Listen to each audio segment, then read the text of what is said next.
97.9 The Box, Radio Boss, all about Kiati on the radar right now. Technology is important. So my guest today, I seen the brother win $20,000 before, and that's not something I see every day. Mike T. Brown, how you doing, brother? Man, I'm doing well, man. Happy to be in the H, you know what I mean? Welcome home. Welcome home, yeah. Straight out the SWAT. Hold up, SWAT. That Alief, boy, y'all having a hell of a year. Toby doing his thing. Yeah. It's going down right now. Mike, explain to the listeners and viewers about you and your company.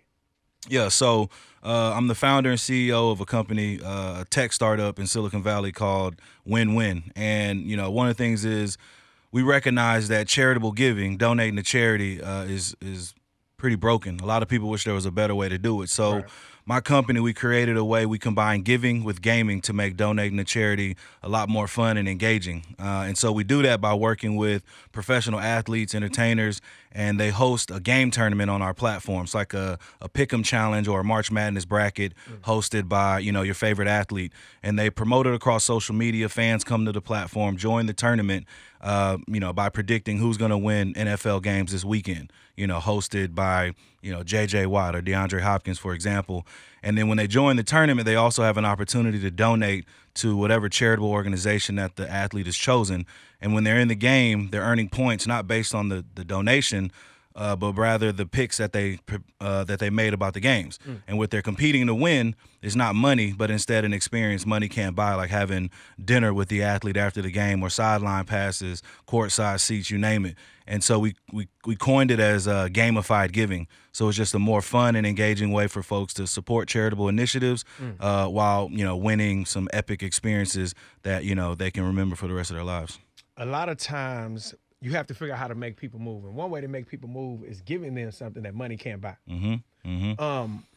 You wear a hat that says thinking cap all the time. Explain this thinking cap to me. Yeah, man, thinking cap, you know, I think it's more of a motto and a way that I've continued to live, right? One of the things that I've always been an advocate of is acquiring knowledge, being thoughtful in who you're surrounding yourself with, you know, the things that you involve yourself with, and how is that progressing you. And so what I like to say now is, you know, in order to win in life, you always got to have that thinking cap on and be thinking about the win-win situations that you can create, you know, with your network, your personal network, your professional network, and always thinking beyond kind of surface level. One of the things I learned when I left Houston and went to Silicon Valley was that a lot of people, anybody can identify a problem or pain point, something that they don't necessarily like, right? Whether it's how something tastes, you know, your commute, whatever it is. But then out there, I saw a lot of people taking it to the next step and saying, I don't like this. We all can identify that. But now how can I change this? How can I innovate this to make it better really for myself? And then turns out millions and billions of people have the same problem. And now you got Instagram, now you got Uber, now you got Airbnb. And so, you know, thinking about the different ways and always thinking progressively and innovatively, you know, that's a thinking cap kind of motto. I definitely think that when you say things like, I have a startup tech company in Silicon Valley, you got to have some level of education. Just in my head, can you kind of give me some of the education? I'm trying to see if I want to start a company. Hey, man, listen, let me tell you one thing about me. You know, I'm straight out of Alief. I did go to Duke University, where I graduated early. I was a 2-time All-American, led the nation in tackles, played in the league. But I didn't know anything about tech. I didn't know what Silicon Valley was until 2013. I didn't know what a tech startup was. And, you know, I talk a lot about, again, acquiring knowledge. You know, if you feel like you're interested in something, start learning about it. And so, you know, one of those skill sets that I acquired was coding, right? I had never known about coding until 2013. And I'm like, wait, you know, people are creating and building things that I consume and I use every day. And, you know, they're younger than me or, you know, whatever it is. And so I started to really lean into that and, you know, taught myself how to code several programming languages just so I could be in the conversation. You know what I mean? And it, again, I didn't even take a $high course or anything. I just YouTubed it. I looked at a bunch of different free resources. So it's out there. It's just, do you have it in you to go find that, right? And then I learned how to do design. You know, through YouTube, I learned the entire Adobe Creative Suite. You know what I mean? So I can Photoshop, Illustrator, Premiere, whatever it is. I learned Final Cut Pro. Again, just acquiring these skill sets that have now helped me to accelerate my growth in becoming a tech startup founder. So again, this was all within the last 5 or 6 years that this has come about. And now here we are. You know, we've raised over $1 million from some top investors We're relocating back to the H, growing the company. And, when I look back, I just think about those nights where, I didn't decide I'm going to go out. I'm going to sit here and learn how to code for a few hours. And then it just started to catch on.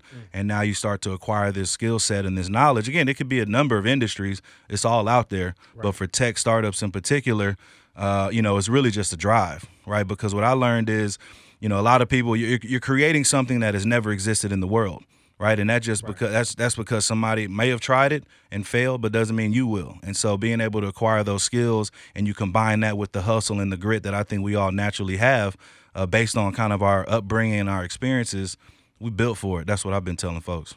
How many of these tech startup companies look like us? Very little.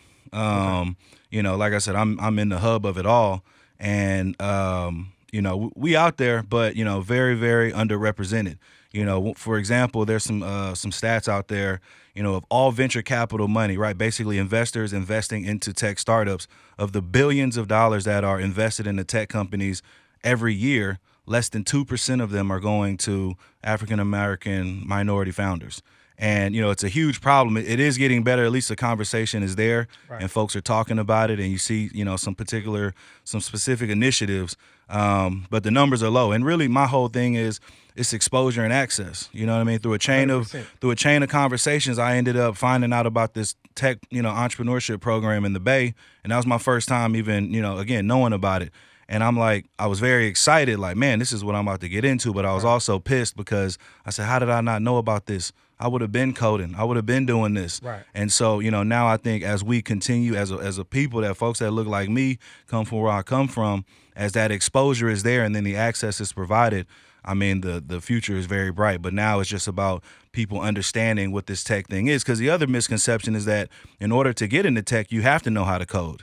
Right, it's like a geeky thing, but that's not necessarily true. There's a lot of opportunities in tech that don't even require you to code. So, there's things that we just got to make more aware as a people through the communication channels like this.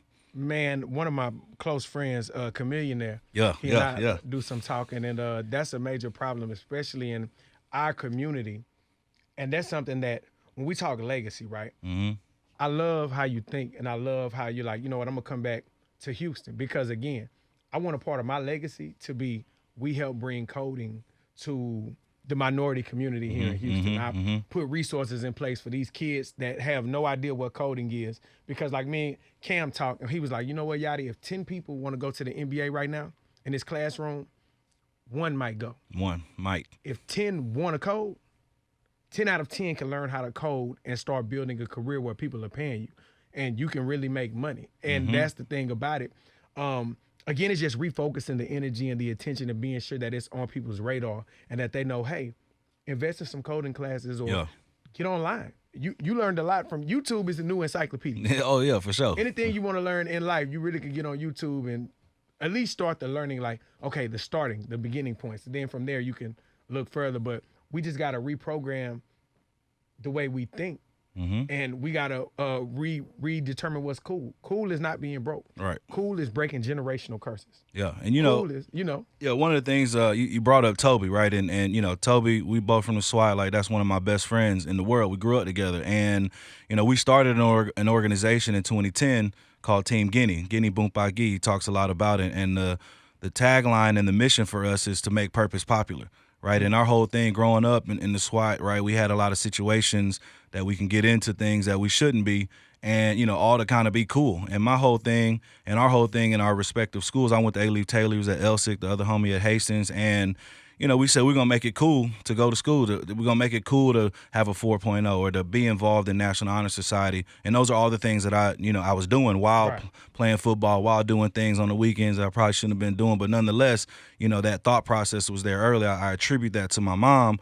But now that we, Toby has a platform, I have a platform, you have a platform, Cam has a platform. We all, we're talking about the right things. And I think we're going to start to see that change and we can accelerate that, right? And like you said, the resources is out there, right? And as you learn where they are, another one, a specific one that I would even tell people is Code Academy. It's free. You know what I mean? You don't have to pay for it. They have modules that take you through the basics of HTML and JavaScript and CSS and all these different things that, you know, again, prepare you in those foundational building blocks. Right. And, you know, I'll bring it back to the thinking cap.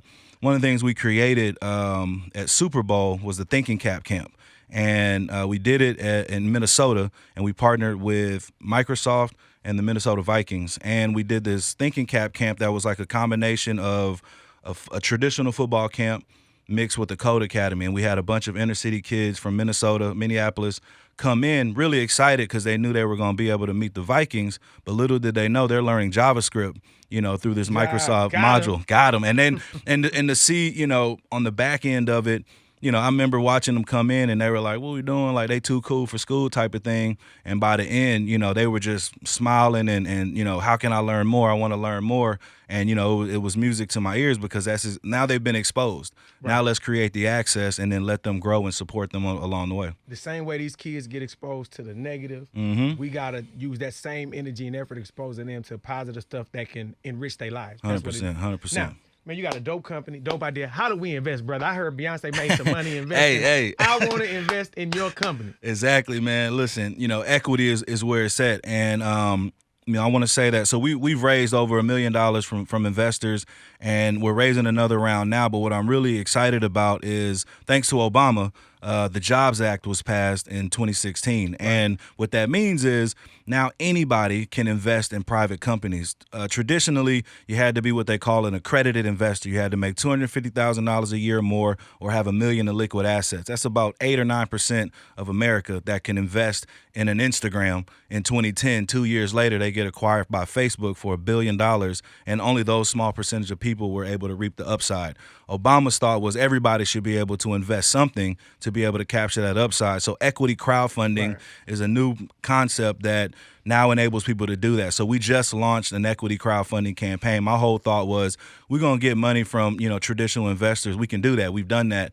But now I want to be able to open up the doors of the rocket ship, if you will, and say, hey, everybody come in. And now, so you can invest in Win-Win right now, today, for as little as $100. And again, this ain't Kickstarter. It's not a donation. Ain't a love offering. You're getting equity into the company so that when we go off and try to do our job of getting acquired or IPO, now you get the upside of that. You know what I mean? You get a return on your capital the same way some of our current investors will, you know, plan to. So you can go to republic.co. That's republic.co/win-win.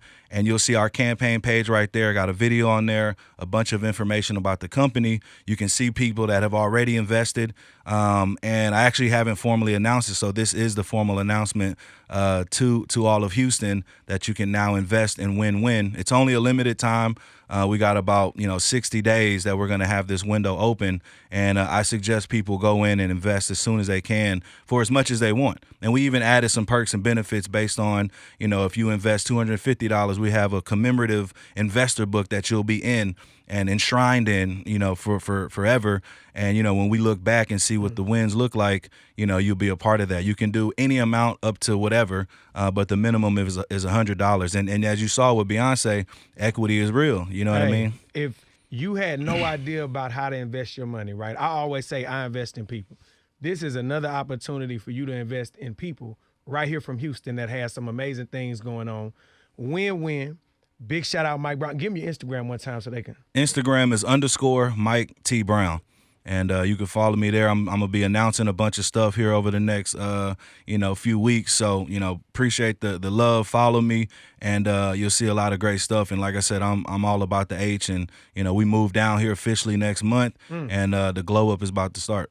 Let's do it, man. You got to leave him with something motivational before we leave, brother. Hit him with one of them quotes, Mike. Hey, man, this is what I say.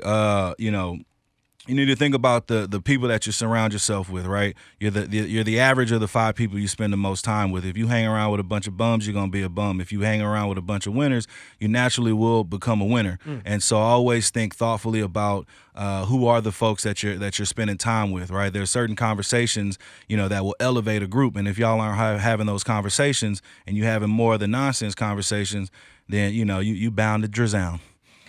We out this thing, man. Mike T. Brown checking in. Win-win. Be sure you follow let's become some investors around this thing. Yeah. Let's break some of these generational curses. If you've never had a chance to invest and nobody ever brought it to you, you've been blind to the idea, here's your opportunity, man. Hey, keep it locked. It's the real sound of H-Town 97 on the box. There it is.